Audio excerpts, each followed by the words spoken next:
Assalamualaikum warahmatullahi wabarakatuh. Hello student, welcome to my YouTube channel Putri Ardifa. Pada video kali ini saya akan membahas bahasa Inggris pada buku Brighten English untuk kelas 9. Di sini saya akan membahas pada chapter yang keempat, Let's Take a Part. Pada chapter 4 ini, kita akan belajar beberapa unit. Yang pertama, describe an object with specific characteristic and details, yaitu mendeskripsikan sebuah objek dengan karakteristik yang spesifik dan detail. Yang kedua, follow a procedure, mengikuti prosedur. Yang ketiga, write a procedure text, menuliskan teks prosedur. Berikutnya adalah write passive sentence, yaitu menuliskan kalimat pasif. Dan yang terakhir, use the present perfect tense in sentence, menggunakan kalimat present perfect dalam kalimat. Oke, langsung saja di sini saya akan bahas pada unit yang pertama, save the world by recycling and upcycling. Activity 1, read the following infographic and listen to the dialogue. Pada aktivitas 1, di sini terdapat infografis tentang recycling dan upcycling. Nah, apa sih recycling itu? Recycling adalah mendaur ulang, yaitu menghancurkan barang lama untuk kemudian dibentuk kembali menjadi barang baru.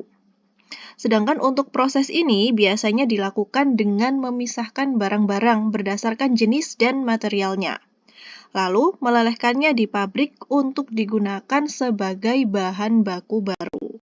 Nah, contohnya pada gambar tersebut ini ada gambar botol ya. Botol plastik di sini didaur ulang, di-recycle menjadi sebuah gelas plastik. Di situ botol yang tadinya plastik itu mengalami daur ulang ya, berubah menjadi gelas plastik. Kemudian untuk upcycle, yaitu mengubah barang bekas menjadi barang baru yang lebih bermanfaat tanpa menghilangkan bentuk asli barang tersebut. Contohnya di sini ada kaos ya, kaos yang sudah lama.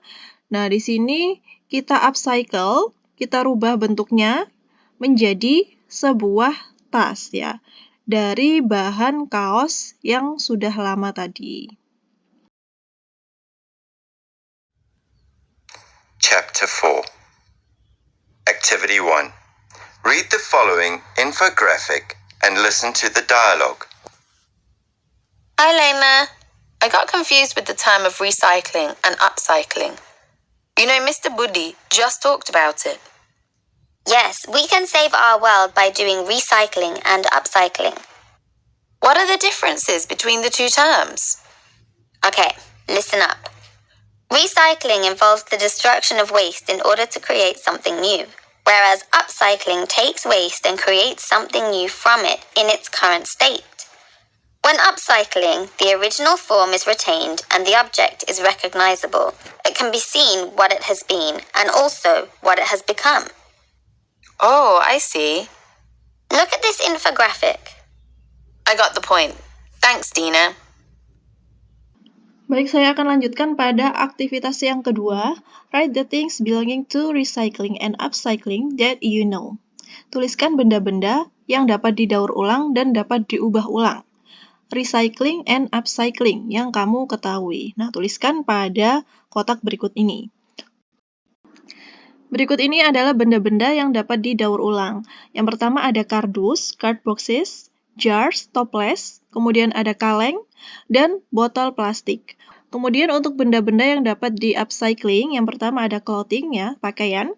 Kemudian furniture, ini peralatan rumah. Kemudian ada electronics. Yang keempat ada old toys, yaitu mainan yang sudah lama. Pada aktivitas yang ketiga, di situ kalian menjelaskan ya perbedaan recycling dan upcycling. Nah, tadi kan sudah saya jelaskan pada aktivitas yang pertama. Nah, sekarang kalian bisa jelaskan di depan kelas secara berkelompok. Lanjut pada aktivitas yang keempat, look at the list of things below. These things can be found at home. Lihatlah daftar benda-benda berikut ini. Benda-benda berikut dapat kalian temukan di rumah. Nah, yang pertama di situ ada plastik cup atau gelas plastik. Yang kedua di situ ada kaos ya, t-shirt. Yang ketiga ada botol. Yang keempat di situ ada broken jewelry atau mainan yang rusak ya, mainan yang sudah lama. Kemudian yang nomor 5 di situ ada roll tisu toilet. Yang keenam ada buku, kemudian majalah. Yang nomor 7 ada plastic bag atau paper, ada tas plastik dan tas kertas ya. Nomor 8 ada box atau kardus. Yang nomor 9 di situ ada tempat telur ya, egg cartons. Kemudian yang di nomor 10 ada juice punch atau juice boxes. Itu adalah kotak jus. Pada aktivitas B, di sini kalian diminta untuk berimajinasi ya. Bayangkan apa yang dapat didaur ulang dari benda-benda di atas. Didaur ulang menjadi apa gitu ya maksudnya. Nah, tuliskan jawaban kalian pada lembar kerja berikut ini. Nah, berikut ini adalah benda-benda yang dapat kita upcycle ya dari daftar benda yang di atas tadi. Yang pertama adalah empty paper or plastic cups, cup plastik. Kita bisa rubah menjadi pencil holders atau tempat pensil yang biasanya diletakkan di atas meja belajar itu ya atau meja kerja. Kemudian t-shirt di sini bisa kita rubah menjadi pillowcase atau sarung bantal. Yang ketiga empty bottles, jug, container with lids. Nah, kita bisa rubah menjadi vase ya, vase bunga. Kemudian yang keempat, broken jewelry and old toys. Ini untuk mainan yang sudah lama, kita fungsikan menjadi gantungan kunci atau keychains. Kemudian yang nomor 5, toilet paper rolls. Ini tempat roll tisu itu ya, tisu toilet. Nah, kita fungsikan menjadi miniatur planters. Ini adalah pot untuk tanaman hias ya yang ada di rumah. Kemudian untuk yang nomor 6, newsprint magazine. Nah, untuk majalah ini kita fungsikan menjadi paper craft atau kertas kado ya, semacam untuk membungkus gitu ya. Untuk nomor 7, paper and plastic bags, yaitu tas kertas dan tas plastik, kita fungsikan menjadi reusable bags, menjadi tas yang bisa digunakan berulang kali. Kemudian untuk nomor 8, boxes ini kardus ya. Kita fungsikan untuk storage container, yaitu untuk penyimpanan barang-barang. Kemudian yang nomor 9, egg carton. Egg carton ini tempat telur tadi ya. Kita fungsikan menjadi seed starters. Nah, seed starters ini biasanya digunakan untuk berkebun. Nah, di sini kita bisa meletakkan benih atau bijinya di egg carton tersebut. Dan yang terakhir nomor 10, juice punch. Tempat jus ini kita bisa gunakan untuk storage container, tempat penyimpanan. Nah, tapi untuk penyimpanan barang-barang yang kecil ya, seperti manik-manik dan lain-lain. Jika kalian memiliki jawaban yang lain tentang merubah barang-barang tersebut, kalian bisa tuliskan jawaban kalian di poin yang B. Untuk aktivitas 5, amati video berikut ini, kemudian jawablah pertanyaan yang ada pada aktivitas 5. Coba simak video berikut ini.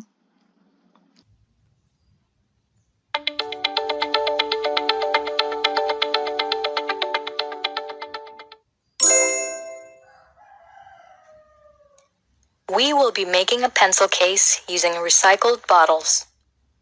You will need 2 recycled bottles of any color, a zipper, a pair of scissors, a hot glue gun.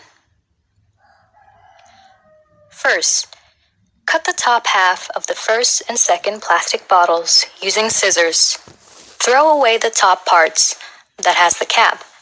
We will only be using the bottom half. Then, measure the length of the zipper needed by wrapping it to the cut edges of the plastic bottle that was just cut. Next, apply hot glue on the edges of the cut. Make sure to be careful when using hot glue. Then stick the zipper on the edges. Glue it to the fabric of the zipper and not the zipper itself. After that, grab the other bottom piece of the bottle and proceed to do the same step as before using the upper parts of the same zipper to connect them.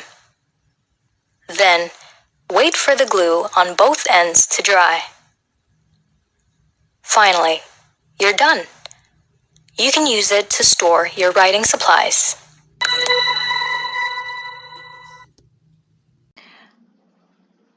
Nah, setelah kalian menyimak videonya, untuk pertanyaan yang pertama, what is the video about? Video tersebut tentang apa? Video tersebut berisi tentang how to make pencil case using recycled bottles, yaitu cara membuat kotak pensil menggunakan botol bekas. Untuk pertanyaan yang kedua, what do you need to make it? Apa saja yang kalian butuhkan untuk membuat barang tersebut? Yang dibutuhkan di sini yaitu 2 botol bekas, ya, 2 recycled bottles. Nah, warnanya bebas, of any colors. Kemudian a zipper, resleting, pair of scissors, sepasang gunting, and a hot glue gun, dan lem tembak. Kemudian yang nomor 3, pertanyaannya adalah write the steps for making it. Tuliskan langkah-langkah untuk membuat itu. Nah, berikut ini adalah langkah-langkah untuk membuatnya.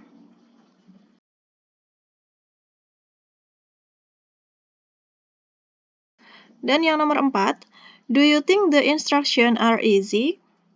Why do you think so? Why don't you think so? Apakah kamu pikir penjelasan cara-cara tersebut mudah? Mengapa kamu berpikir demikian? Here I said yes.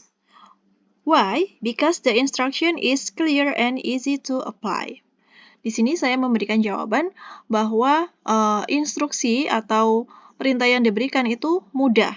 Mengapa? Karena jelas dan mudah untuk diaplikasikan. Aktivitas 6, work in groups of 4, then do the following things.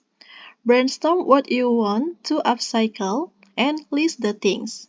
Nah, di sini pada aktivitas 6 ini kalian bekerja secara kelompok, ya. Nah, di sini tugasnya adalah kalian membuat daftar, ya, apa saja benda yang dapat di-upcycle. Nah, ini sama seperti pada aktivitas 4 yang poin B. Nah, di situ kalian bisa menuliskan lagi di sini apa saja benda-benda yang dapat di-upcycle. Misalnya di sini berasal dari botol plastik yang sudah digunakan. From used plastic bottles into a pencil case. Nah, dari botol plastik ini dirubah menjadi kotak pensil. Nah, kalian bisa tuliskan lagi daftar benda-benda yang dapat di-upcycle. Oke, setelah kalian menuliskan nama-nama bendanya, kemudian di pertanyaan yang kedua, choose one and list the things you need to make it. Pilihlah satu dan buatlah cara untuk membuatnya. Write how to make it. Make sure you include the goal of your procedure, the material needed, and the steps for making it. Kemudian kalian tuliskan cara-caranya untuk membuat barang tersebut. Pastikan kalian menuliskan dalam bentuk teks prosedur, ya. Ada judulnya, kemudian benda-benda yang dibutuhkan, dan juga langkah-langkahnya. Yang keempat, complete your writing with the photos. Lengkapi tulisan kalian dengan gambar. Dan yang terakhir, you can complete your writing with the tips to make your work more fruitful. Dan yang terakhir, kalian bisa melengkapi tulisan kalian, teks prosedur tadi, dengan memberikan tips, ya, pada teks tersebut. Nah, kalian bisa menuliskan di lembar kerja berikut ini, ya. Jadi kalian menuliskan teks prosedur, ini kalian pilih salah satu. Nah, misalnya kalian pilih yang ini, t-shirt into pillowcase. Kalian merubah kaos menjadi sarung bantal. Nah, bagaimana caranya dan apa saja benda-benda yang dibutuhkan? Kalian bisa tuliskan pada lembar kerja tersebut. Kemudian kalian bisa lengkapi dengan memberikan foto atau gambar pada teks prosedur kalian. Nah, di sini saya akan memberikan contoh untuk teks prosedur dari upcycling a t-shirt into a pillowcase, merubah kaos menjadi sarung bantal. Berikut untuk teksnya.